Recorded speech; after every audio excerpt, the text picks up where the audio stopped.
जय हिंद दोस्तों। अभी अभी मैंने एक पोस्टर देखा। कई दिनों से इस मैटर को थोड़ा सा ऑब्जर्व कर रहा था मैं। पटवारी घोटाला। तो मैंने कई सारी बातें इसमें देखी कि जो लोग हैं जो ये आंदोलन कर रहे हैं या जो पटवारी भर्ती प्रक्रिया को घोटाला बता रहे हैं, तो इनके कुछ मुद्दे थे जो मुझे लगा कि बड़े जेन्युइन मुद्दे हैं। जैसे कि सबसे पहले मैंने देखा, जैसे यहाँ पे आप देख सकते हैं कि इन्होंने कहा है कि पटवारी की जो फर्जी नियुक्ति है उन पर तुरंत रोक लगाई जाए, है ना, और घोटाले की रिपोर्ट को सार्वजनिक किया जाए। उसके बाद फिर और भी कई सारी चीज़ें, जैसे लगभग 50% सीटों पर फर्जीवाड़ा हुआ है और भी 15 लाख रुपए वगैरह वगैरह कई सारी बातें हैं। तो मैंने इसको थोड़ा सा देखा कि आखिर इनके किस पॉइंट ऑफ व्यू को लेकर, किस बातों को लेकर ये जो है मुद्दा छिड़ रहा है। तो मुझे कुछ कुछ बातें यहाँ से पता चली हैं जिसको मैं सभी के साथ सार्वजनिक करना चाहता हूँ। तो ये एक इन्फॉर्मेटिव वीडियो है जिससे कि आप सभी लोगों तक इन्फॉर्मेशन पहुँच पाए। तो जैसे सबसे पहले मैंने एक देखा, एक मुद्दा ये लोग उठा रहे हैं आंदोलन वाले, कि जो है सभी के साइन ना अलग से चिपकाए गए हैं फॉर्म पर, यानी कि साइन वहाँ नहीं किए गए, साइन अलग से चिपकाए गए फोटो के नीचे। तो मैंने फिर कुछ लोगों के रिजल्ट देखे, और जिन लोगों के रिजल्ट देखे उनमें कई सारे सिलेक्टेड है, कई सारे नॉन सिलेक्टेड है। पर मैं जो 3-4 आपको एग्जांपल दिखा रहा हूँ वो उन लोगों के हैं जो इन आंदोलन से जुड़े हुए हैं, है ना। जैसे कि ये आदरणीय श्रीमान संदीप गोरजी सर हैं। इन्होंने आपको कई बार आपने इनको टीवी इसमें मीडिया वगैरह में देखा होगा। ये शायद बेरोजगारी संघ के कुछ अध्यक्ष उपाध्यक्ष जो भी हैं। तो मैंने सोचा कि क्यों ना हम इन्हीं का रिजल्ट देखें, ताकि आप इन लोगों पे इन पे तो भरोसा करते ही हैं, क्योंकि अगर मैं किसी और सिलेक्टेड बंदे के रिजल्ट आपको दिखाऊंगा तो हो सकता है आपको ऐसा लगे कि ये भी फर्जी है, यानी कि वो जो सिलेक्टेड बंदा जिसका भी मैं दिखा रहा हूँ वो भी फर्जी है। तो मैंने सोचा मैं इन लोगों का ही चेक करता हूँ, ठीक है।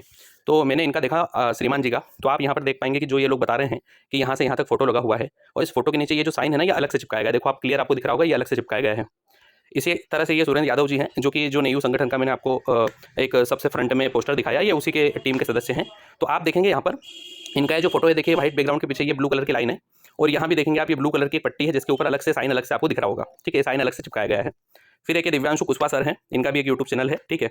मैं इनके नंबर्स के बारे में बात नहीं कर रहा हूँ कि इनको कितने नंबर आए थे, ये सिलेक्टेड है या नहीं सिलेक्टेड है, उससे मुझे कोई मतलब नहीं है। मैं सिर्फ ये बता रहा हूँ कि ये जो ये लोग मुद्दा उठा रहे हैं, हमारे बड़े भाई लोग, तो इनका बहुत अच्छा ये काम कर रहे हैं। लेकिन ये जो फैक्ट बता रहे हैं मैं उसी को क्रॉस चेक कर रहा था।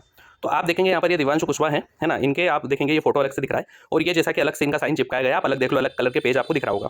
फिर एक ये नितिन गौर सर हैं, ठीक है। इनने भी काफ़ी पटवारी घोटाला मुद्दा उठाया था शुरू शुरू, और हालांकि इनने थोड़ा सा कुछ गलत जानकारी भी दी है, जैसे कि इनके नंबर्स के बारे में, और आज भी उन्होंने यूट्यूब चैनल पर उसका खंडन कभी नहीं किया है कि मैंने गलत जानकारी दी थी। पर चलिए वो बात नहीं है अभी अपनी। तो आप देखेंगे इनका ये फोटो है, और इनका ये साइन यहाँ से अलग से लाइन में आपको दिख रहा होगा, अलग से इनका साइन चिपकाया गया है, ठीक है। तो ये सब चीज़ें देखने के बाद मुझे लगा कि अब इस बात के दो ही मतलब हो सकते हैं। पहला मतलब तो ये है कि ये जो भ्रम फैला रहे हैं कि ये साइन अलग से चिपकाया गया है, ये बात झूठ है, ये लोगों को गुमराह कर रहे हैं। या फिर ये हो सकता है कि जो 15 लाख वाली बात है उनमें ये भी शामिल है ना, क्योंकि 15 लाख अगर देने वाला अलग से साइन चिपका रहा है तो फिर साइन तो इनके भी अलग से चिपके हुए हैं, है ना। तो इस बात का मैं आपको फैक्ट बता देता हूँ। इसका फैक्ट ये है कि ये साइन अलग से ही लगते हैं जब आप फॉर्म भरने जाते हो। आपको एमपी ऑनलाइन वाले भाई साहब एक पेपर देते हैं, है ना, व्हाइट पेपर A4 साइज का, जिसपे उस फॉर्म का फोटो का एक पैटर्न रहता है। फोटो में आपको अलग से फोटो चिपकाना पड़ता है, साइन के नीचे एक अलग कॉलम रहता है जिसमें आपको साइन करना पड़ता है। फिर जब फॉर्म की आपकी प्रोफाइल बनती है, जब आप फॉर्म भरते हो, तो वो फोटो को अलग से क्रॉप करता है एमपी ऑनलाइन वाला, और फोटो की जगह पर उसको पेस्ट करता है, और साइन को अलग से कॉपी करके अलग से पेस्ट करता है। तो ये जो बात फर्जी फैलाई जा रही है ना, कि आप किसी भी सिलेक्टेड बंदे का रिजल्ट देख लो या किसी नॉन सिलेक्टेड का भी देख लो, हर एक के रिजल्ट में साइन अलग से ही चिपकाए जाएंगे। तो ये बिल्कुल झूठी अफवाह है। अब या तो ये झूठी फैला रहे हैं, या हो सकता है कि इनको खुद को जानकारी ना हो। तो मैंने ये जानकारी देने के लिए ही वीडियो बनाया है। आप किसी तरह से इस वीडियो को शेयर करके सभी लोगों तक पहुंचाएं। दूसरी बात, मैंने एक बात देखी कि 15 लाख रुपए का आंकड़ा आया कहाँ से। 15 लाख रुपए, अगर ये लोग बोल रहे हैं कि 15 लाख रुपए किसी ने दिए हैं, तो या तो ये हो सकता है कि ये उस 15 लाख देने वाले को जानते हो, या फिर इन्होंने 15 लाख देने में या लेने में कोई मदद करी हो। जो भी लोग बोल रहे हैं, मैं किसी का नाम नहीं ले रहा हूँ, जो भी लोग ये बात बोल रहे हैं। और अगर ये जानते हैं और ये बोल सकते हैं इस बात को, तो फिर इनको तो विद प्रूफ जाना चाहिए ना, इनके एक एक बंदे का इनको नाम लेना चाहिए, ठीक है। तो इस तरह से किसी पर आरोप लगाना गलत बात है। उसके बाद मैंने देखा कि यार एक चीज़ और सामने निकल कर आई कि रिपोर्ट जो है वो उसमें लिपापोती कर दी गई है, और रिपोर्ट को अच्छे से जांच नहीं की गई। तो मुझे लगा हो सकता है यार ये लोग सही कह रहे हैं। तो मैंने फिर इस पर भी एक बात थोड़ी सी देखी, तो मुझे पता लगा कि ये 29 सितंबर का स्क्रीनशॉट है ना, आज का नहीं। 31 जनवरी को रिपोर्ट आई है, और 29 सितंबर का एक किसी टेलीग्राम ग्रुप का स्क्रीनशॉट है, जिसमें आप देख सकते हैं ये किसके द्वारा दिया गया है। आप देखिए यहाँ पे नाम पढ़िए क्या लिखा हुआ है। और इनके द्वारा ये 29 सितंबर 2023 को बोला गया था, मतलब रिपोर्ट आने से करीब 2-3 महीने पहले। ये काफ़ी लंबा मैसेज आप पढ़ लेना, पर यहाँ जो लिखा हुआ उसको देखो कि अभी हम तैयारी में लगे हुए हैं, बिना रिपोर्ट आए आंदोलन नहीं कर सकते। सरकार वही कह देगी कि जांच तो चल रही है, इसलिए जांच रिपोर्ट आ जाने दो, तब बोलेंगे कि जांच में लिपापुती हुई है, और हम स्वीकार नहीं करते। सीबीआई जांच हो, और आप जो चाहते हो वो भी उसी समय हो जाएगा। और ये क्या चाहते हैं, ये किस बारे में बात हो रही है, बात हो रही है री एग्जाम के बारे में। तब आप जब भी सोशल मीडिया पर एक्टिव रहो और सभी को जोड़ो, उसके बाद तुरंत जो है महा आंदोलन होगा, और कई सारी बातें हैं जो यहाँ पर लिखी हुई हैं, ठीक है। तो अब आप देख सकते हैं कि ये रिपोर्ट में लिपापोती इन्होंने आज से 4 महीने पहले ही सोच लिया था कि जब भी रिपोर्ट आएगी हमको यही कहना है कि लिपापोती हुई है। मतलब जांच क्या हुई है क्या नहीं हुई है, इससे इनको कोई संबंध नहीं है किसी को भी, ठीक है। चलिए ठीक है, इसके आगे की और कुछ बात करते हैं। तो फिर मैंने देखा कि यार ये जो है इनका एक मुद्दा और उठा, ये लोगों का कहना है कि यार जो है रिपोर्ट को सार्वजनिक नहीं किया गया है ना, तो रिपोर्ट को सार्वजनिक क्यों नहीं किया गया।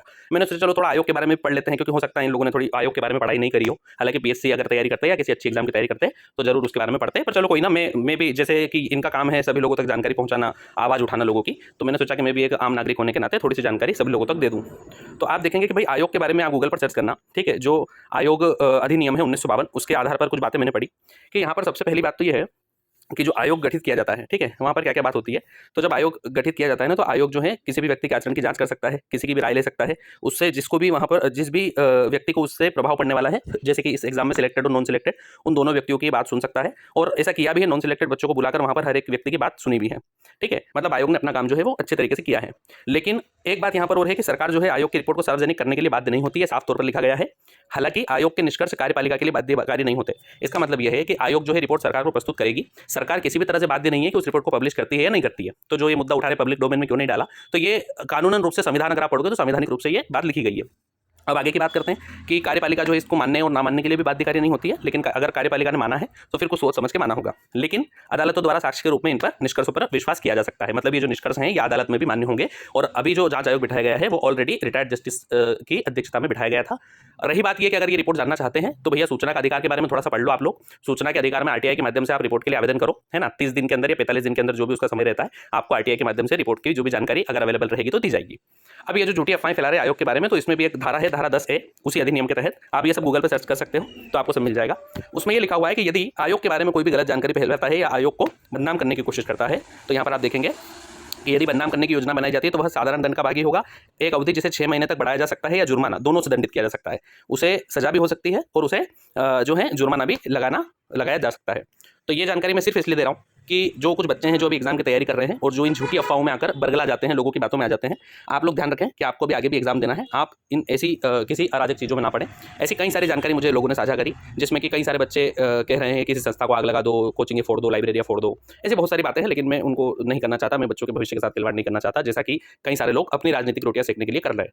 लेकिन चलिए कोई बात नहीं, जो बच्चे हैं उस बात को ध्यान रखें कि ऐसा ये इस एग्जाम में कर रहे हैं, हर एग्जाम में इनका यही काम है। आप किसी भी एग्जाम का रिजल्ट देखो, ये सभी में यही बोलेंगे कि इसमें ये हो गया, इसमें वो हो गया, ठीक है, क्योंकि इनका जो मेन अभी उद्देश्य है वही है, ठीक है। और दूसरी बात ये कि जितने भी ये लोग थे इन सब ने एग्जामें दी थी और इनका सिलेक्शन नहीं हुआ है। अगर होता तो ये इस बात को नहीं कहते। जैसे कि आज ही आपने देखा होगा कि बेरोजगारी संगठन करके कोई एक संगठन है, उसके किसी एक व्यक्ति का ग्रुप 4 के एग्जाम में सिलेक्शन हुआ है और उन्होंने आकर बड़ी खुशी जाहिर करी और उन्होंने कहा कि बहुत अच्छे से रिजल्ट आया है। तो क्योंकि उस पर नहीं बोलेंगे क्योंकि उनका खुद का सिलेक्शन हुआ है, वो बनी बात है, ठीक है। तो एक लास्ट बात और मैं कहना चाहता हूँ कि एक कुछ बातें और ये लोग कर रहे थे संविदा और ऐसा करके कि संविदा के जो है 45% लोग अवैध है, यानी जिन्होंने गलत जानकारी भरी है या फिर जो दिव्यांग है वो गलत सर्टिफिकेट के द्वारा गए हैं। तो ये पीईबी का नोटिस है, आप देखिएगा यहाँ पर इसमें साफ तौर पर लिखा गया है। और हालांकि ये इनको पता भी होना चाहिए, लेकिन प्रॉब्लम ये है कि ये एग्जाम क्वालिफाई करके शायद डॉक्यूमेंट वेरिफिकेशन तक कभी पहुंचे नहीं है उस चरण तक। शायद फॉर्म ही भरा है केवल ज़्यादातर लोगों ने। अगर ये फाइनल चरण तक पहुंचते तो इनको पता होता है कि डॉक्यूमेंट वेरिफिकेशन में हर एक बात बहुत बारीकी से चेक की जाती है।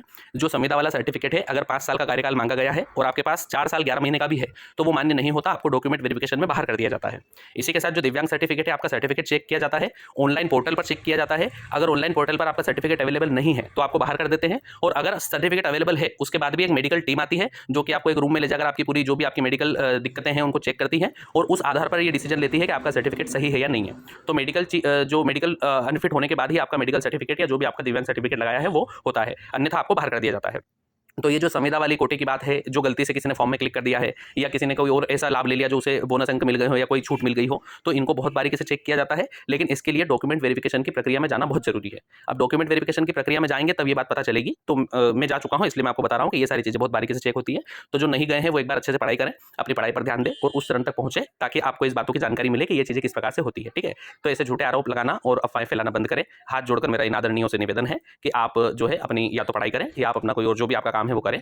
और जो बच्चे पढ़ रहे हैं, जो तैयारी कर रहे हैं, उनसे मैं कहूंगा कि आप अपनी पढ़ाई पर ध्यान दें, ठीक है। जो बच्चे पढ़ रहे हैं वो लगातार एग्जाम क्वालिफाई कर रहे हैं। जैसे कि आप देखेंगे कि अभी जो पटवारी में चयनित थे वो पीएससी में भी सिलेक्टेड हुए, वो अधिकारी बन गए। उसके बाद उनमें से कुछ बच्चे सब इंजीनियर में सिलेक्ट हो गए। उसके बाद उनमें से कुछ बच्चे जो हैं अभी ग्रुप 4 के रिजल्ट में भी सिलेक्टेड हैं। तो आप सवाल उठाते रहेंगे और जो पढ़ने वाले बच्चे हैं वो लगातार सिलेक्टेड होते रहेंगे। तो वो सिलेक्ट होते रहेंगे, उनकी नौकरी लगेगी, वो 4 एग्जाम क्वालिफाई करेंगे, उसके बाद कोई एक लेकर बैठ जाएंगे और आप सिर्फ बैठे ही रहेंगे क्योंकि ये लोग आपको लाइब्रेरियों में पढ़ने नहीं दे रहे हैं। आप जब लाइब्रेरी में पढ़ने जाओगे तो वहाँ पर जबरदस्ती लाइब्रेरियाँ बंद करवाई जाएगी, क्योंकि छात्र हित की अगर बात करते हैं तो छात्र जो है ना, छात्र हित में ये होता है कि छात्रों को पढ़ने के लिए आगे मोटिवेट किया जाए, ना कि उनसे ज़बरदस्ती उनको लाइब्रेरी से उठा कर रोड पर लाया जाए, है ना। और बाकी अब बस मैं इतना ही कहना चाहूँगा। और भी बहुत सारी चीज़ें हैं जिनका हम खंडन कर सकते हैं, लेकिन मुझे कुछ मुख्य बातें लगी जिनका मुझे खंडन करना अच्छा लगा। मुझे लगा कि यार ये बातें बच्चों तक पहुंचना चाहिए, तो मैंने ये वीडियो बनाया है। अब आपका स्वयं निर्णय है, आपका जो मन पड़े आप कर सकते हैं। धन्यवाद।